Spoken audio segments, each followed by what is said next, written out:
Seorang anak remaja perempuan berinisial S dengan usia 17 tahun mengalami gangguan kejiwaan karena disebabkan oleh situasi yang membuatnya tertekan dan faktor lainnya sehingga ia jatuh pada kondisi harga diri rendah.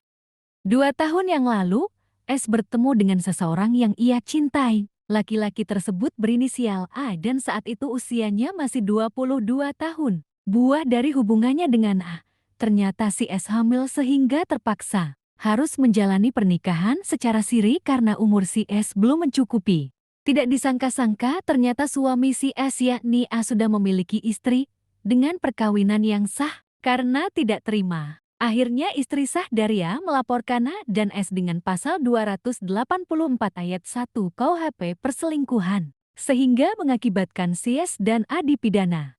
Hal inilah yang memicu terjadinya gangguan mental pada diri si S. Kondisi si S sangat terpuruk, ia malu sedih dan kecewa. S juga mendapat cemooh dari keluarga sehingga ia tidak lagi memiliki ruang cerita. Dalam kondisi seperti ini tidak ada yang menguatkan si S. Selain itu, ia juga selalu berpikir buruk terhadap dirinya. Ia merasa rendah diri, takut terhadap kehidupannya setelah keluar dari penjara. Ia tidak sanggup lagi jika bertemu dengan masyarakat. Hingga pada akhirnya suatu hari ketika di lapas, ia mendapatkan konseling dari seorang perawat jiwa. Assalamualaikum, selamat pagi, Dik. Waalaikumsalam warahmatullahi wabarakatuh. Selamat pagi, Nurse. Boleh saya izin duduk di sini? Ya, silakan, Nurse. Baik. Sebelumnya perkenalkan, nama saya Nursania. Nanti Adi bisa panggil saya dengan Nursania aja. Pada kesempatan kali ini, Nurse mendapatkan kesempatan untuk melakukan pemeriksaan kaitannya dengan kondisi kesehatan jiwa adik pada saat ini. Senang sekali hari ini Nursania bisa bertemu dengan adik cantik ini. Bagaimana keadaannya hari ini? Senang? Kalau saya juga ya begini-begini saja, Nurse. Baik, sebelum kita lanjutkan perbincangan lebih lanjut lagi, Nurse ingin menyepakati beberapa hal dengan adik. Untuk pertemuan kita yang pertama ini, saya akan melakukan pengkajian mengenai kesehatan psikososial pada usia adik yang masih tergolong anak remaja. Kiranya apakah adik bersedia? Bersedia, Nurse. Oke, alhamdulillah kalau sudah bersedia. Jadi untuk tujuan dari diadakannya konsultasi pada pertama kali ini yaitu untuk mengkaji dan juga mengetahui proses perkembangan psikososial pada adik. Nantinya apabila terdapat hal-hal yang menyimpang, maka kita akan coba perbaiki bersama, gitu ya. Baik, untuk durasi waktunya adalah 45 menit. Dari adik juga bersedia kan? Bersedia. Oke, untuk tempatnya adik mau di sini saja atau mungkin ingin di mana yang lebih nyaman gitu? Mungkin sebelah situ ya, Nurse, kalau di sini ramai. Oke, mungkin di kursi sebelah depan sana ya. Yuk, mari kita ke sana. Saya saat ini menyandang sebagai ibu muda, Nurse. Tadi Nurse lihat ada anak kecil di sebelah sana nggak, Nurse? Yang main-main sama anak perempuan. Itu anak saya, Nurse. Ya, berarti itu putri dari adik ya? Iya. Oke, kalau boleh tahu suaminya siapa namanya? Suami saya namanya Andi, Nurse. Iya. Pak Andi ya. Kalau boleh tahu juga umurnya berapa sekarang? Umurnya 24, Nurse. Sudah 24 tahun ya? Iya. Oke, di Susi ini kalau boleh tahu juga berapa usia dari putrinya? Putri saya umur 2 tahun, Nurse. Oke, 2 tahun ya. Untuk suaminya saat ini sudah tidak bekerja berarti ya? Iya, sebelumnya suami saya itu bekerja di pabrik, Nurse. Sekarang sama-sama ditahan di lapas Jateng ini sama saya. Oh, jadi suaminya sama-sama di sini ya? Iya. Kalau boleh tahu bagaimana kronologinya kok bisa sampai ditahan gitu? Ya, Nurse, dari hal ini tuh saya merasa tidak baik-baik saja, Nurse. Mulai stres dan memikirkan hal yang negatif, Nurse. Sangat paham akan kondisi kamu saat ini dan Nurse juga sangat bersedia untuk mendengar semua cerita kamu tanpa ada rasa menghakimi kamu. Mungkin adik butuh tisu?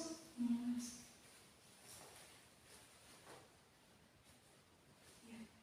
Kalau sudah tenang bisa dilanjutkan, tapi kalau belum, nurse akan menunggu hingga adik bersedia. Jadi saya dan suami saya itu terkena kasus perselingkuhan, nurse. Saya shock, gak habis pikir kenapa bisa begini. Ya saya kira suami saya orangnya baik, nurse. Ternyata udah menikah dan bercerai. Lalu saya itu dulunya itu kawin siri dengan suami saya, nikah di bawah umur juga, nurse. Ya. Dan kondisi saya terpuruk sekarang, nurse. Dan waktu itu saya nggak fit, nurse. Sekarang juga nggak fit. Gitu. Ya. Ya, saya paham sekali ya di kondisi Dek Susi saat ini, dan tentunya tidak mudah. Namun ya udah, tidak usah dipaksakan ya Dek. Mungkin apakah adik perlu waktu untuk berbincang lebih lanjut? Tidak, nurse, tidak apa-apa. Saya isi melanjutkan ya, nurse. Iya, boleh.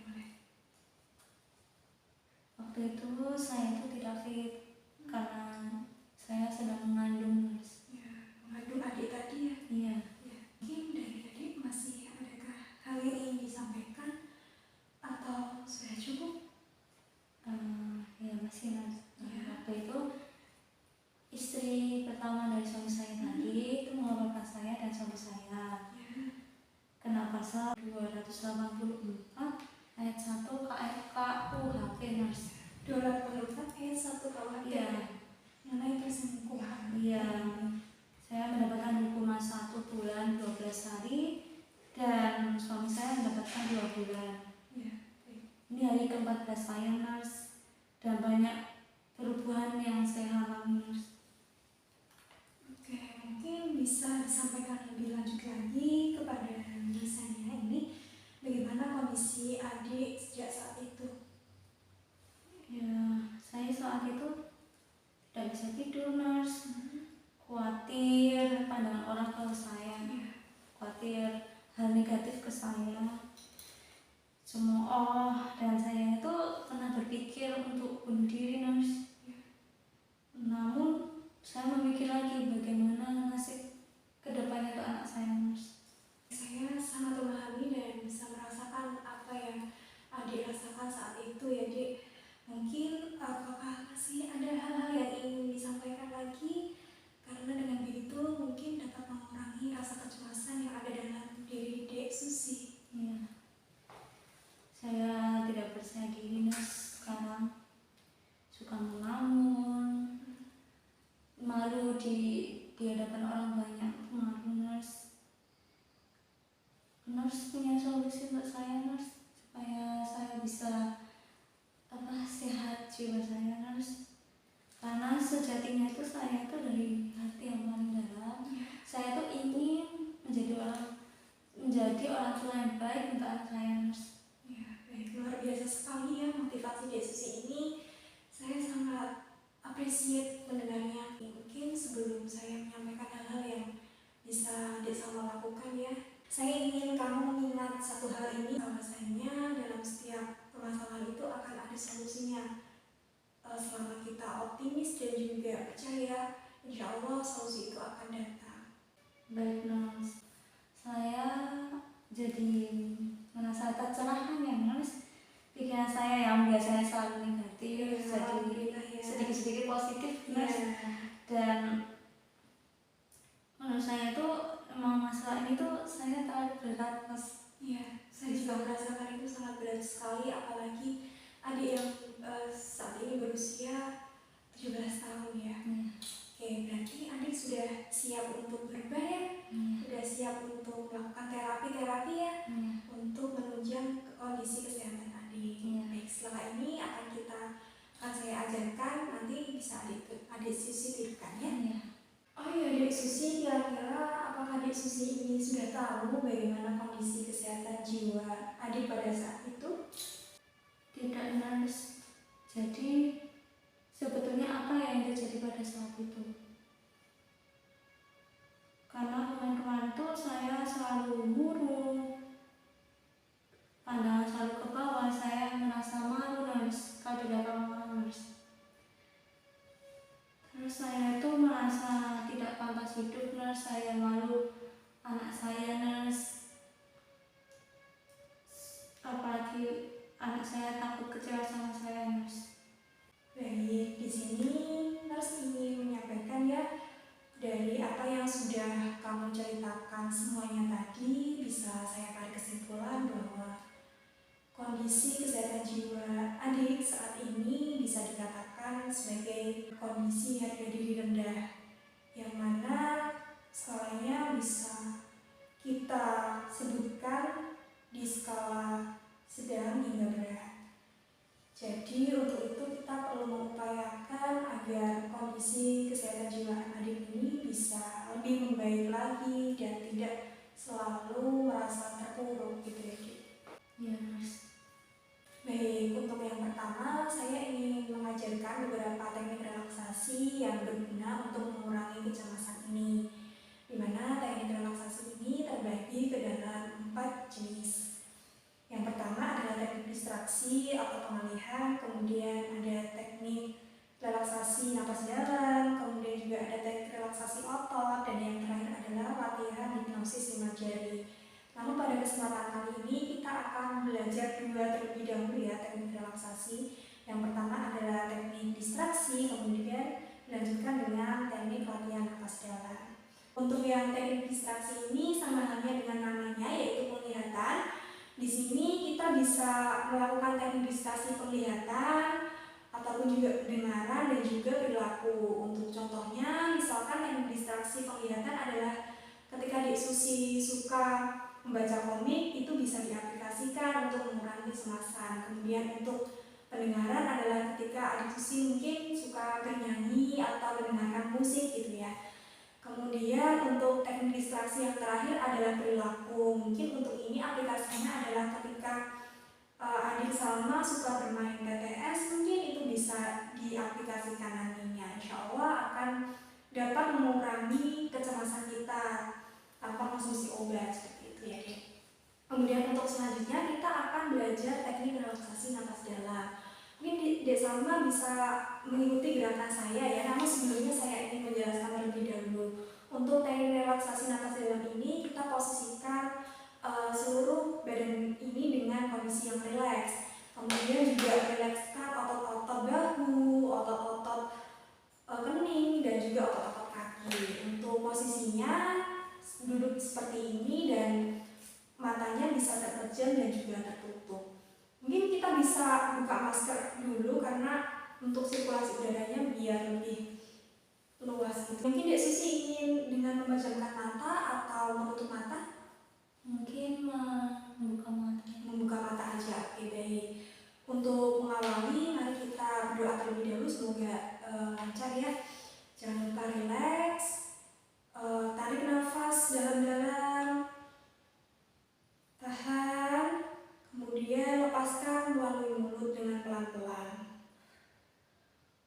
Ulangi sekali lagi, tarik nafas dalam, tahan, rileks, kemudian hembuskan secara mendalam melalui mulut.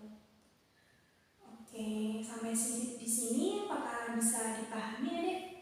Bisa, nurse. Oh iya, untuk teknik relaksasi napas dalam ini bisa adik laksanakan nantinya 1 hingga 5 kali. Ketika adik Salma mungkin merasakan kecemasan ya di dalam sel, gitu bisa menerapkan teknik relaksasi napas dalam ini. Oke, sampai di sini apakah bisa dipahami atau ada hal yang ingin ditanyakan? Sejauh ini bisa sih, nurse, tapi saya cuma bisanya yang teknik relaksasi nafas dalamnya, nurse ya. Oke, karena tadi sebelumnya saya menyebutkan ada 4 teknik relaksasi ya, untuk teknik relaksasi hipnosis 5 jari dan juga relaksasi otot akan kita pelajari untuk pertemuan selanjutnya. Baik, untuk yang selanjutnya teknik terapi yang ingin saya beritahukan adalah teknik terapi lingkungan dan juga teknik terapi kreasi, yang mana teknik ini juga akan kita pelajari ya pada pertemuan kita selanjutnya. Namun di sini sebagai pengenalan aja bahwasanya terapi ini berguna untuk mengurangi kondisi dari harga diri rendah yang saat ini sedang alami gitu ya. bermanfaat untuk itu. Kemudian untuk terapi yang bisa kita praktekkan adalah terapi mindfulness yang bisa setelah ini nanti langsung adik praktekkan karena kaitannya dengan agama dan spiritual ya. Tadi Dek Susi juga menyampaikan karena agamanya Islam dan di lapas ini juga difasilitasi beberapa program keagamaan. Pesan saya nanti Dek Susi bisa mengikuti program-program itu semua ya, karena akan sangat bermanfaat dan menunjang kondisi kejiwaan Dek Susi seperti itu. Mungkin sampai di sini ada yang ingin ditanyakan? Sepertinya sudah, Nas.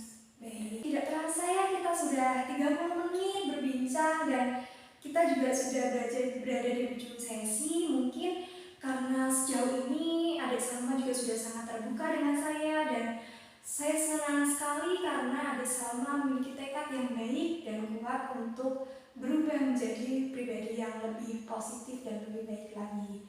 Oleh karena itu, saya ada sedikit kenang-kenangan sebagai apresiasi dari saya. Nih, mau diterima ya, Dini? Wah, terima kasih ya, Nas. Maaf merupakan, Nas. Iya, sama-sama, tidak apa-apa. Baik, sebelum saya akhiri sesi ini, kira-kira bagaimana nih perasaan Dek Salma saat ini? Alhamdulillah, Nas, sejauh ini tuh saya lebih lega, Nas. Saya lebih bisa senyum. Ya, awalnya bisa senyum sih, Nas. Terima kasih, Nas. Oh, awalnya belum bisa senyum ya, dan ini adalah kali pertama Adik Salma bisa senyum setelah melewati masa-masa sulit kemarin. Alhamdulillah, saya juga turut bahagia karena sudah sejauh ini ternyata progres Adik Salma sudah bisa membaik. Oke, kira-kira sampai sini adakah yang ingin ditanyakan sebelum saya tutup? Sejauh ini sudah sih, Nas. Sudah sangat jelas. Oke, baik, karena sudah jelas mungkin saya yang izin bertanya ya, kira-kira Dek Salma apakah bisa menyampaikan ulang apa yang sudah saya ajarkan tadi terkait dengan teknik-teknik relaksasi yang sudah saya sebutkan di awal tadi? Baik, Nas, tadi saya mempelajari teknik distraksi, latihan nafas dalam, terus teknik relaksasi, teknik hipnotis 5 jari, mindfulness, teknik terapi lingkungan, terapi seni. Tapi tadi saya baru mempelajari teknik relaksasi dalam, Mas. Relaksasi nafas dalam. Iya, relaksasi nafas dalam. Iya, betul. Nah, teknik distraksi ini menggunakan penglihatan seperti membaca komik. Iya, betul sekali. Nafas dalam tadi saya menghirup nafas dalam dan mengeluarkan nafas dalam. Selanjutnya saya itu merasa lebih rileks ya, rileks. Terus selain itu terapi ini tuh bisa menunjang dari apa yang saya rasakan kemarin ya, Nas.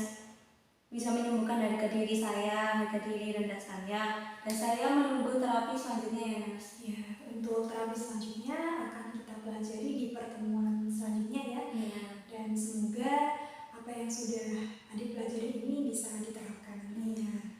Baik, untuk terapi-terapi selanjutnya akan kita pelajari pada pertemuan selanjutnya ya, karena hari ini kita sudah belajar 2 teknik, yaitu teknik distraksi dan juga teknik relaksasi nafas dalam. Oke, mungkin sejauh ini adakah yang ingin ditanyakan lagi sebelum kita menutup sesi kali ini? Saya pikir tidak ada, Mas. Sudah tidak ada. Ya, baik. Oh iya, di ini juga Ernest akan memberikan jadwal kegiatan harian yang bisa nantinya kamu isikan, dan apabila Adik Susi ini juga melakukan terapi bisa di checklist pada kolom ini ya nantinya ya. Mas. Saya juga berpesan untuk jangan lupa rutin minum obat karena itu juga menunjang keberhasilan penyembuhan dari adik ini. Iya. Siap, Mas. Saya akan minum obatnya secara rutin. Oke, good ya. Oke, untuk selanjutnya kita jadwalkan ya untuk pertemuan selanjutnya bagaimana apabila kita bertemu di tanggal 13 Maret pukul 10. Iya. Dari Adik bersedia? Bersedia, Mas. Oke, karena sudah bersedia, mungkin untuk pertemuan kali ini bisa dicukupkan ya, dan saya akhiri. Terima kasih juga karena Adik sudah berkenan untuk bercerita banyak tentang kondisi Adik saat ini, dan alhamdulillah juga ternyata kita sudah menemukan penyelesaiannya gitu.